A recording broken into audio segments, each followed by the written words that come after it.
ನಾನು ಸ್ನೇಹಿತರೆ ನಿಮ್ಮ ಗೆಳೆಯ ಮಲ್ಲ. ನಾನಂದು BSc ವರ್ಷ. ನಮ್ಮದು ರೈತಾಪಿ ಕುಟುಂಬ. ಸುಮಾರು 20 ಎಕರೆ ಹೊಲ ಇದೆ ನಮ್ಮದು. ಅದೇ ನಂಗೆ ಜೀವಾಳವೂ ಸಹ. ಬಳ್ಳಾರಿ ಜಿಲ್ಲೆಯ ಒಂದು ಸಣ್ಣ ಹಳ್ಳಿ ನಮ್ಮದು. ನನ್ನ ಊರಿನಿಂದ 5 ಕಿಮಿ ದೂರದಲ್ಲಿ ನಮ್ಮ ಹೊಲ ಇದೆ. ಅದು ಗುಡ್ಡಗಾಡು, ಹಚ್ಚ ಹಸಿರಿನ ಪ್ರದೇಶ. ತುಂಬಾ ದೊಡ್ಡದಾಗಿರುವ ಗುಡ್ಡ ನಮ್ಮ ಹೊಲಕ್ಕೆ ಹತ್ತಿಯೇ ಇದೆ ಹಾಗೂ ಅಲ್ಲಿ ಸಣ್ಣದಾಗಿರುವ ನೀರಾವರಿ ಕಾಲುವೆ ಒಂದು ಹೋಗಿದೆ, ಕ್ಯಾನಲ್. ಹೋದ ವರ್ಷ ನಡೆದ ಘಟನೆ ಒಂದನ್ನು ನಿಮ್ಮ ಮುಂದೆ ಇಡುತ್ತಿದ್ದೇನೆ. ನಮ್ಮ ಹೊಲದಲ್ಲಿ ಸುಮಾರು 10 ಎಕರೆ ಶೇಂಗಾ ಬೆಳೆದಿದ್ದೆವು. ಅದು ಮಳೆಗಾಲದ ಸಮಯ ಬೇರೆ ಇತ್ತು. ಶೇಂಗಾವನ್ನು ಕಿತ್ತಿ ಒಂದು ಕಡೆ ಹಾಕಲು ಕೂಲಿ ಆಳುಗಳಿಗೆ ನಮ್ಮ ತಂದೆ ಹೇಳಿದರು. ನಾನು ಸಹ 5ನೇ ಸೆಮ್ ಮುಗಿದದ್ದರಿಂದ ಸ್ವಲ್ಪ ಆರಾಮ ಇದ್ದೆ. ಆಗ ನಮ್ಮ ಹೊಲದಲ್ಲಿ ಒಂದು ಸಣ್ಣ ಮನೆಯೂ ಇದೆ. ಅಪ್ಪ ಬಂದು ನಂಗೆ ಸಂಪೂರ್ಣ ಎಲ್ಲ ಹೊಲದ ಕೆಲಸ ಮುಗಿಯುವವರೆಗೂ ನೀನು ಹೊಲದಲ್ಲಿಯೇ ಉಳಿದು ಕೊಂಡಿರು, ನಿಂಗೆ ಮನೆಯಿಂದ ಆಳು ಬಂದು ಬುತ್ತಿ ಕೊಡುತ್ತಾರೆ, ರಾತ್ರಿಯೂ ಸಹ. ಹಾಗೆ ಕೂಲಿಗಳಿಗೆ ನೀರನ್ನು ತಂದು ಕೊಡಲು ಒಬ್ಬರು ಬೇಕಾಗುತ್ತಾರೆ, ನೀನು ಸಹ ಸಹಾಯ ಮಾಡು ಎಂದು ಅಪ್ಪ ಹೇಳಿದ್ದರು. ಅಂದಿನಿಂದ ನಮ್ಮ ವಾಸ ಹೊಲದ ಮನೆಯಲ್ಲಿ ನಾನೊಬ್ಬನೇ ರಾತ್ರಿಯೆಲ್ಲ ನನ್ನ ನಾಯಿ ಹಾಗೂ ಬೈಕಿನೊಂದಿಗೆ ಅಲ್ಲಿಯೇ ಇರಬೇಕಿತ್ತು. ಬೆಳಿಗ್ಗೆ ಹೊಲಕ್ಕೆ ಹೋದಾಗ 16 ಕೂಲಿಯಾಳುಗಳು ಕೆಲಸ ಮಾಡುತ್ತಿದ್ದರು. ಎಲ್ಲರೂ ಆಂಟಿಗಳೇ. ಎಲ್ಲರಿಗೂ ಮದುವೆಯಾಗಿತ್ತು. ನನಗೇನು ಉಪಯೋಗ ಇಲ್ಲ ಬಿಡು ಎಂದು ಸುಮ್ಮನಾಗಿದ್ದೆ. ಮರುದಿನ ಎಲ್ಲರೂ ಮಾವಿನ ಮರದ ಕೆಳಗೆ ಕುಳಿತು ಊಟ ಮಾಡುತ್ತಿದ್ದರು. ಆದರೆ ಒಬ್ಬರು ಆಂಟಿ ಮಾತ್ರ ಶೇಂಗಾ ಕಿತ್ತತಾನೆ ಇದ್ದರು. ಯಾರವರು ನೋಡೋಣ ಅಂತ ಸಮೀಪಕ್ಕೆ ಹೋದಾಗ ಅವರು ನಂಗೆ ಕುಡಿಯೋಕೆ ನೀರು ತಗೊಂಡು ಬರಲು ಹೇಳಿದರು. ಅಲ್ಲೇ ಇದ್ದ ಕುಡದಿಂದ ಒಂದು ಗ್ಲಾಸ್ ನೀರು ತೆಗೆದುಕೊಂಡು ಹೋದೆ. ನೋಡಲು ಸ್ವಲ್ಪ ಕಂದು ಬಣ್ಣ, ದಪ್ಪಗೆ ಇದ್ರು. ಆದ್ರೆ ಕೊರಳಲ್ಲಿ ತಾಳಿ ಇರಲಿಲ್ಲ. ಸುಮಾರು ಒಂದು 32 ರಿಂದ 34 ವರ್ಷ ಇರಬಹುದು ಅಂದುಕೊಂಡೆ. ಅವರು ನೀರು ತೆಗೆದುಕೊಂಡು ಕುಳಿತುಕೊಳ್ಳಬೇಕಾದ್ರೆ ಸ್ವಲ್ಪ ಅವರ ಸೀರೆ ಮೇಲಕ್ಕೆ ಬಂತು. ಹಾಗೆ ಕೂತುಕೊಂಡ್ರು. ಕಾಲುಗಳನ್ನು ಮುಂದೆ ಇಟ್ಟಿದ್ದರಿಂದ ಸೀರೆ ಮೊಣಕಾಲಿನವರೆಗೂ ಬಂದಿತ್ತು. ನನ್ನನ್ನು ಕುಳಿತುಕೊಳ್ಳೋದಕ್ಕೆ ಹೇಳಿದ್ರು. ಅವರ ಎದುರಿಗೆ ನಾ ಕುಳಿತಾಗ ಏನ್ ಆಶ್ಚರ್ಯ ಅಂತೀರಿ, ನಂಗೆ ನಂಬಕ್ಕಾಗಲಿಲ್ಲ. ಅವರು ಯಾವುದೇ ರೀತಿಯ ಒಳ ಉಡುಪು ಹಾಕಿರಲಿಲ್ಲ. ಅವರ ಸೌಂದರ್ಯ ಪುರಿಯ ಹಾಗೆ ಉಬ್ಬಿದ್ದವು. ಬಿಳಿ ಕುಪ್ಪಸ ಹಾಕಿದ್ದರಿಂದ ಸರಿಯಾಗಿ ನೋಡಿದೆ. ಸ್ತನದ ತೊಟ್ಟು ದಪ್ಪದಾಗಿ ಕಾಣ್ತಿತ್ತ. ಅಲ್ಲೂ ಸಹ ಬ್ರಾ ಹಾಕಿರಲಿಲ್ಲ. ಕೆಳಗಡೆ ನೋಡದೆ ಲಂಗನು ಸಹ ಹಾಕಿರಲಿಲ್ಲ. ಇನ್ನು ಸ್ವಲ್ಪ ಡೀಪ್ ಆಗಿ ಒಳಗೆ ನೋಡಿದಾಗ ಅವರ ತೊಡೆ ಸಂದಿಯಲ್ಲಿ ಹುಲುಸಾಗಿ ಬೆಳೆದಂತ ಕಾಡು ಜೌಗು ಪ್ರದೇಶದಿಂದ ಕಪ್ಪುಗಟ್ಟಿತ್ತು.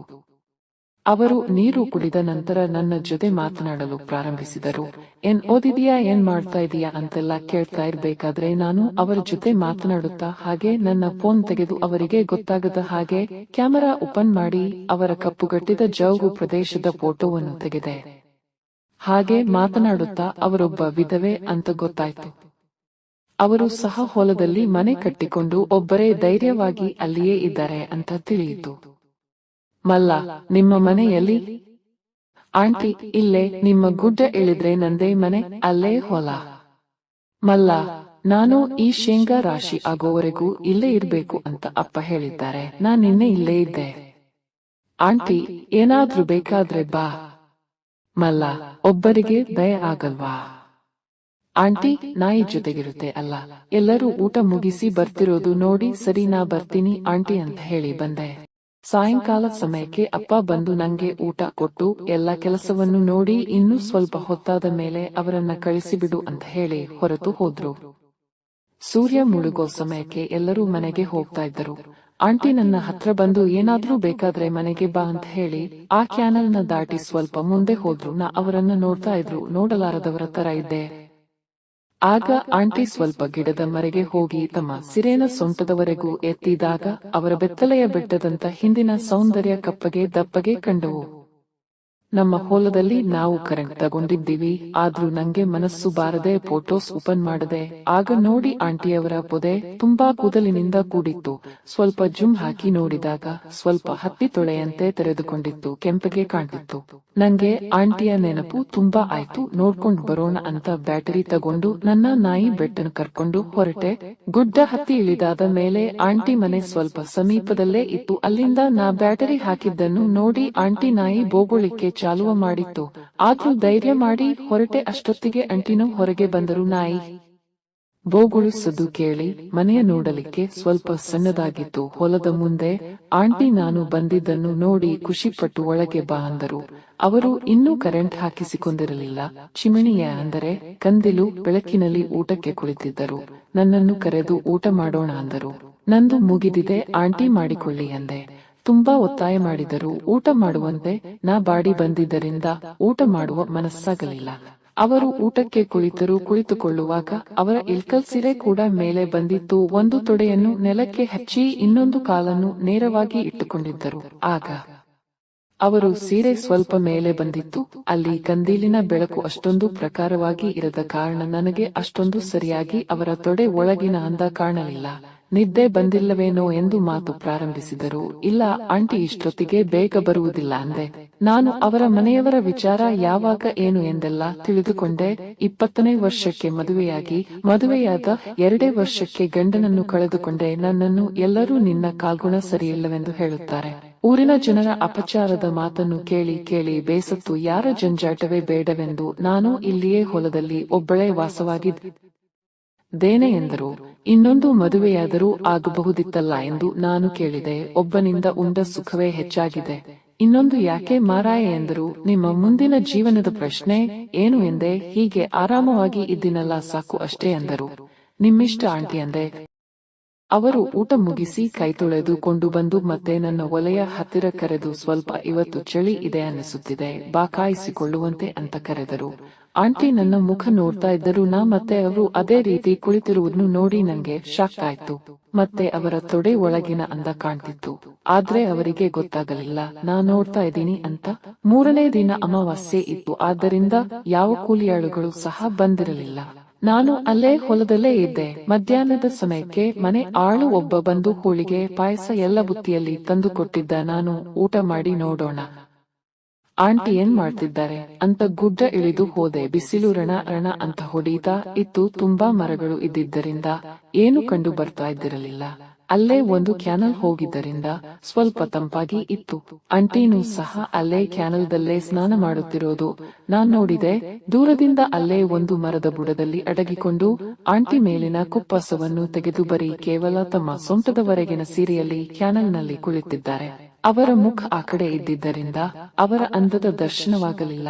ಆದರೆ ಅವರ ಬೆತ್ತಲೆಯಾದ ಜಾರುಬಂಡೆಯಂತಿರುವ ಬೆನ್ನು, ಉದ್ದವಾಗಿ ನೀಳವಾಗಿರುವ ಕೂದಲುಗಳು. ಆಂಟಿ ಅಂದು ಸಂತೋಷವಾಗಿ ಯಾವುದೇ ಜಂಜಾಟಗಳಿಲ್ಲದೆ ಆರಾಮವಾಗಿ ಸ್ನಾನ ಮಾಡುತ್ತಿದ್ದರು. ತುಂಬಾ ಸಮಯ ನೀರಿನಲ್ಲಿ ಕುಳಿತಿದ್ದರಿಂದ ಸ್ವಲ್ಪ ಸ್ವಲ್ಪವೇ ಅವರ ಸೀರೆ ಜರುಗುತ್ತಿತ್ತು. ಹಿಂದೆ ಅವರ ಸೀರೆ ಜರುಗಿದಂತೆ ಅವರ ಅಂದ ಕಾಣಿಸಲಾರಂಭಿಸಿದವು. ಅಂತ ಬಿಸಿಲಿನಲ್ಲಿ ಅಷ್ಟೇ ತಂಪಾಗಿರೋ ವಾತಾವರಣದಲ್ಲಿ ಅರಗಿಣಿಯ ಹಾಗೆ ಸ್ವಚ್ಛಂದವಾಗಿ ಹಾರಾಡುತ್ತಿದ್ದರು ಆಂಟಿ. ಅಂತ ವಾತಾವರಣದಲ್ಲಿ ಅವರ ಕಪ್ಪು ಅಂದ ನೋಡಿದ ಕೂಡಲೇ ಎಲ್ಲಿಂದ ಬಂತೋ ನನಗೆ ಗೊತ್ತಾಗದೆ ನನ್ನ ದೇಹದ ಬಿಸಿ ಹೆಚ್ಚಿತು. ಹಾಗೆ ನನ್ನ ರಾಡ್ ಎದ್ದು ನಿಂತು ಬಿಟ್ಟಿತು. ನನ್ನನ್ನ ನಾನೇ ನಿಯಂತ್ರಣ ಮಾಡ್ಕೊಂಡು ಸುಮ್ನೆ ಆದೆ. ಸ್ವಲ್ಪ ಸಮಯದ ನಂತರ ಆಂಟಿಯವರ ಸೀರೆ ಸ್ವಲ್ಪನೇ ಜರಗತ ಬಂದು ಅವರ ಪೂರ್ತಿ ಅಂದ ಕಾಣುತ್ತಿತ್ತು. ಇನ್ನು ಸ್ವಲ್ಪ ಸಮಯದ ನಂತರ ಆಂಟಿ ತಮ್ಮ ಸಿರೇನೆ ಬಿಚ್ಚಿ ಸಂಪೂರ್ಣ ಬೆತ್ತಲೆಯಾದರು. ಆದರೆ ಮುಖ ಆ ಕಡೆ ಇದ್ದಿದ್ದರಿಂದ ನನಗೆ ಮುಂದಿನದು ಏನು ಕಾಣ್ತಾ ಇರಲಿಲ್ಲ. ನಾನು ಇನ್ನು ಅವರ ಹತ್ತಿರದ ಗಿಡಕ್ಕೆ ಹೋದೆ. ಅಲ್ಲಿ ಅಡಗಿಕೊಂಡು ನನ್ನ ಮೊಬೈಲ್ ತೆಗೆದು ರೆಕಾರ್ಡ್ ಮಾಡಿಕೊಳ್ತಾ ಇದ್ದೆ. ಆಮೇಲೆ ಆಂಟಿ ಎದ್ದು ನಿಂತರು. ತಮ್ಮ ಸಿರೇನ ನೀರಲ್ಲಿ ಹಾಕಿ ಒಗೆಯೋಣ ಅಂತ ಸಿರೇನ ಹಾಕಿ ಬಗ್ಗಿ ನಿಂತರು. ಆವಾಗ ನೋಡಿ ಅವರ ಹಿಂದಿನ ಅಂದ ಸಂಪೂರ್ಣವಾಗಿ ಕಂಡದ್ದು ದಪ್ಪದಾದ ಕುಂಬಳಕಾಯಿಯಂತಹ ಸೌಂದರ್ಯ. ಆದರೆ ತುಂಬಾ ಕೂದಲು ಬೆಳೆದಿತ್ತು. ಅವರು ಬಗ್ಗಿ ನಿಂತಿದ್ದರಿಂದ ಅವರ ಎದೆ ಸಹ ಕಂಡವು. ಸ್ವಲ್ಪ ಕಪ್ಪಗೆ ಹಾಗೂ ದಪ್ಪಗೆ. ಒಂದು ಹಿಡಿಗಿಂತಲೂ ದಪ್ಪವಾಗಿದ್ದಂತಹದ್ದು 2 ಕೈಯಿಂದ ಹಿಡಿದು ಜಗ್ಗಬೇಕು ಎನಿಸುತ್ತಿತ್ತು. ಅಷ್ಟರಲ್ಲೇ ಆಂಟಿ ಎದ್ದರು. ನನ್ನ ಅದೃಷ್ಟವೋ ದುರದೃಷ್ಟಕರ ಮೊಬೈಲ್ ನನ್ನ ಕೈಯಿಂದ ಜಾರಿದ್ದರಿಂದ ಆಂಟಿ ನನ್ನ ಕಡೆ ನೋಡಿದರು. ನಾನು ಮೊಬೈಲ್ ಅನ್ನು ತೆಗೆದುಕೊಳ್ಳಲಿಲ್ಲ. ಸುಮ್ಮನೆ ನಿಂತೆ. ಅವರು ನನ್ನ ನೋಡಿ ಶಾಕ್ ಆಗಿ ನೀನೇನು ಇಲ್ಲಿ ಎಂದು ತಮ್ಮ ಕೈಗಳಿಂದ ತಮ್ಮ ಅಂದವನ್ನು ಮುಚ್ಚಿಕೊಂಡರು. ಅವರ ಸಂಪೂರ್ಣವಾದ ಬೆತ್ತಲೆ ದೇಹ ನೋಡುತ್ತಲೇ ನಿಂತೆ. ಅವರ ತೊಡೆಯ ಸಂದಿಯಲ್ಲಿ ಕೂದಲು ವಿಪರೀತವಾಗಿತ್ತು. ಈಗ ತಾನೇ ನೀರಿನಿಂದ ಇದ್ದಿದ್ದರಿಂದ ಮಿಂಚುತ್ತಿದ್ದವು. ಅವರ ತೊಡೆಯು ತುಂಬಾ ದಪ್ಪ ಮತ್ತು ಕಪ್ಪಗೆ ಇದ್ದಿದ್ದರಿಂದ ಅದು ಸರಿಯಾಗಿ ಕಾಣಲಿಲ್ಲ. ನಾನು ಅವರ ಮಾತಿಗೆ ಉತ್ತರ ಹೇಳುವುದನ್ನೇ ಮರೆತು ಬಿಟ್ಟಿದೆ. ನನ್ನದು ಎದ್ದಿದ್ದನ್ನು ಗಮನಿಸಿದ ಅವರು ಬಾ ಈ ಕಡೆ ಎಂದು ಒಂದು ಕಲ್ಲಿನ ಸಂದಿಯಲ್ಲಿ ಹೋದರು. ನಾನು ಅವರನ್ನು ಹಿಂಬಾಲಿಸಿದೆ. ಬಿದ್ದ ನನ್ನ ಮೊಬೈಲ್ ಅನ್ನು ತೆಗೆದುಕೊಳ್ಳದೆ ಹುಲ್ಲು ಹುಲುಸಾಗಿ ಎತ್ತರವಾಗಿ ಬೆಳೆದ ಜಾಗದಲ್ಲಿ ನಿಂತಿದ್ದ ಅವರು ಅಂದು ನನ್ನ ಕಣ್ಣಿಗೆ ಮೇನ್ಕೆಯಾಗಿ ಕಂಡರು. ಬೆತ್ತಲ ಯೌವನ ತುಳುಕುತ್ತಿದ್ದ ಆ ಆಂಟಿಯ ಮೈಯಲ್ಲಿ ಹರಿಯುತ್ತಿದ್ದ ರಕ್ತದ ಬಿಸಿಯು ಹೆಚ್ಚಾಗಿತ್ತು. ನನ್ನನ್ನು ಸಮೀಪಕ್ಕೆ ಕರೆದು ಅಪ್ಪಿಕೊಂಡರು. ಅವರ ದಪ್ಪವಾದ ತೋಳ ತೆಕ್ಕೆಯಲ್ಲಿ ನಾನು ಲೀನನಾದಾಗ ನನ್ನ ಮೇಲೆ ಆಸೆನಾ ಎಂದು ಕೇಳಿದರು. ಎನ್ನುವುದೊಂದೇ ತಡವಾಗಿತ್ತು ಅವರಿಗೆ. ನನ್ನ ಬಟ್ಟೆಯನ್ನು ಸ್ವತಃ ಅವರೇ ಬಿಚ್ಚಿ ಬೆತ್ತಲೆ ಮಾಡಿ ನನ್ನ ರಾಡನ್ನು ಹೆಚ್ಚು ಹೆಚ್ಚು ಜಗ್ಗುತ್ತಿದ್ದರು. ತೊಡೆ ಬೀಜಗಳನ್ನು ಹಿಡಿದು ಜಗ್ಗಿದರು. ಆಗ ನಾನು, ಆಂಟಿ, ಯಾರಾದ್ರೂ ನೋಡಿದ್ರೆ ಅಂದೆ. ಇಲ್ಲಿ ಯಾವ ಒಂದು ಪ್ರಾಣಿಯೂ ಬರುವುದಿಲ್ಲ. ಆದರೂ ಬೇರೆ ಜಾಗಕ್ಕೆ ಹೋಗುವುದು ಸೂಕ್ತ ಎಂದು ಇಬ್ಬರು ಬೆತ್ತಲೆಯಾಗಿ ಇನ್ನೊಂದು ಜಾಗಕ್ಕೆ ಹೊರಟೆವು. ಅಲ್ಲಿ ಹೆಚ್ಚು ತಂಪಾಗಿ ಇರಲಿಲ್ಲ. ಬಿಸಿಲು ನೇರವಾಗಿ ಬೀಳುತ್ತಿತ್ತು. 2 ದೊಡ್ಡ ಕಲ್ಲುಗಳು ಒಂದು ಗುಹೆಯ ಹಾಗೆಯೇ ನಿರ್ಮಿಸಿದ್ದವು. ಅದರ ಮುಂದೆಯೇ ಹುಲ್ಲುಗಳು ಎತ್ತರಕ್ಕೆ ಬೆಳೆದಿತ್ತು. ಇಲ್ಲಿ ಯಾರೂ ಬರುವುದಿಲ್ಲ ಎಂದರು. ನಾನು ಅವರನ್ನು ಜೋರಾಗಿ ತಬ್ಬಿಕೊಂಡೆ. ಮತ್ತೆ ಆಂಟಿ ಪುನಃ ನನ್ನನ್ನು ಕಲ್ಲಿನ ಮೇಲೆ ಕೂಡಿಸಿ ನನ್ನನ್ನು ಮುದ್ದು ಮಾಡುತ್ತಿದ್ದರು. ನಂತರ ಒಂದು ಸೂರ್ಯನ ಶಾಖಕ್ಕೆ ಬಿಸಿಯಾದ ಕಲ್ಲನ್ನು ತೆಗೆದುಕೊಂಡು ಅದರ ಮೇಲೆ ನನ್ನ 7 ಇಂಚಿನ ನನ್ನದನ್ನು ಇಟ್ಟರು. ನನ್ನಿಂದ ತಾಳಲಾಗಲಿಲ್ಲ. ನಾನು ಚೀರಿದೆ. ಯಾವುದು ಇಷ್ಟ ನಿನಗೆ? ಒಂದನ್ನು ಮಾತ್ರ ಹೇಳು ಎಂದರು. ನಾನು, ನಿಮ್ಮ ಹಿಂದಿನದು ಬೇಕು ಅಂದೆ. ಸರಿ ತಗೋ ಅಂದರು. ಆ ಕಲ್ಲಿನ ಶಾಖದಿಂದ ಚೂರು ಎಂದಿದ್ದ ನನ್ನ ರಾಡೀಗ ಖುಷಿ ಪಡುತ್ತಿತ್ತು. ಆಂಟಿ ಕಲ್ಲಿನ ಮೇಲೆ ಬಂದು ನಿಂತರು. ನಾನು ಅವರನ್ನು ಬಗ್ಗಿಸಿ ನನ್ನ ಬಾಯಿ ಹಾಕಿದೆ. ಅವರ ಅಂದಕ್ಕೆ ತುಂಬಾ ಒಂದು ರೀತಿಯಲ್ಲಿ ಯಾವುದೋ ಒಂದು ಆಹ್ಲಾದಕರ ಸಂತೋಷ ಅವರನ್ನು ಸಂಪೂರ್ಣವಾಗಿ ಅನುಭವಿಸಬೇಕು ಎಂದು. ಆಂಟಿಯನ್ನು ಕಲ್ಲಿನಿಂದ ಕೆಳಕ್ಕೆ ಕರೆದು ಹುಲ್ಲಿನಲ್ಲಿಯೇ ಮಾಡೋಣ ಎಂದೆ. ನಿನ್ನಿಷ್ಟ ಎಂದರು. ಆಯ್ತು ಎಂದು ಕೆಳಗೆ ಬಂದರು. ನಾವಿಬ್ಬರೂ ತಬ್ಬಿಕೊಂಡು ಅಲ್ಲಿಯೇ ಕೆಳಗೆ ಕುಳಿತೆವು. ಆಂಟಿ ನನ್ನೆಡೆಗೆ ಅವರ ಹಿಂದಿನ ಅಂದ ತಿರುಗಿಸಿ ಮಾಡು ಎನ್ನುವ ಸೂಚನೆ ಕೊಟ್ಟರು. ನಾನು ತಡೆಯಲಾಗದೆ ಅವರನ್ನು ಸಂಪೂರ್ಣವಾಗಿ ನನ್ನದು ಆಗಲೇ 45 ನಿಮಿಷಕ್ಕೂ ಹೆಚ್ಚು ಕೆಲಸ ಮಾಡಿತ್ತು. ನನ್ನದು ಮುಗಿತು ಎಂದೆ. ನಿನ್ನ ಅಂದಳು.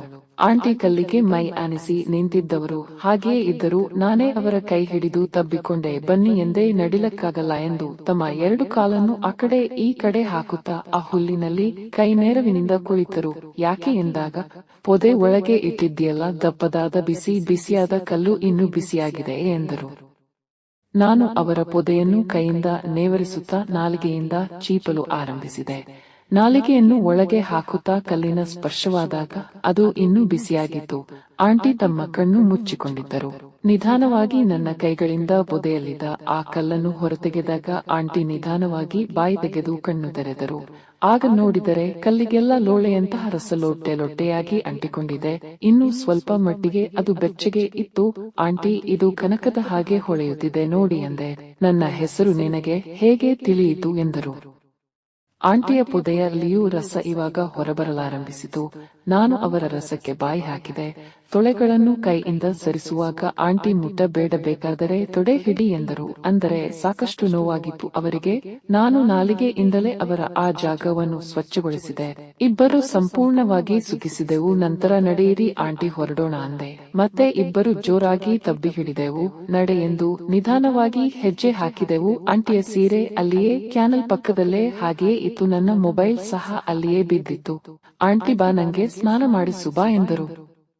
ನಾನು ಮತ್ತೆ ಆಂಟಿಯ ಎಲ್ಲವನ್ನೂ ಹತ್ತಿರದಿಂದ ಮುಟ್ಟಿ ದೇಹದ ಎಲ್ಲ ಭಾಗವನ್ನ ಉಜ್ಜಿದೆ. ಅವರದನ್ನು ನಿಧಾನವಾಗಿ ಸವರಿದೆ. ತೊಳೆ ಬಿಡಿಸಿ ಕೈ ಆಡಿಸಿದೆ. ಅವರನ್ನು ನೀರಿನಲ್ಲಿ ನನ್ನ ತೊಡೆಯ ಮೇಲೆ ಹಾಕಿಕೊಂಡು ಅವರ ಅಂದವನ್ನು ಉಜ್ಜಿದೆ. ಮತ್ತೆ ಬೆರಳಾಡಿಸಿ ಸ್ವಚ್ಛ ಮಾಡಿದೆ. ಅವರ ತೊಡೆ ಸಂದಿಯಲ್ಲಿ ಇದ್ದ ಮಣ್ಣನ್ನು ಕೈಯಿಂದ ತಿಕ್ಕಿ ತೆಗೆದೆ. ಆಂಟಿ ನನ್ನ ಬೆನ್ನನ್ನು ತಮ್ಮ ಅಂದದಿಂದ ಹೊರೆಸಿದರು.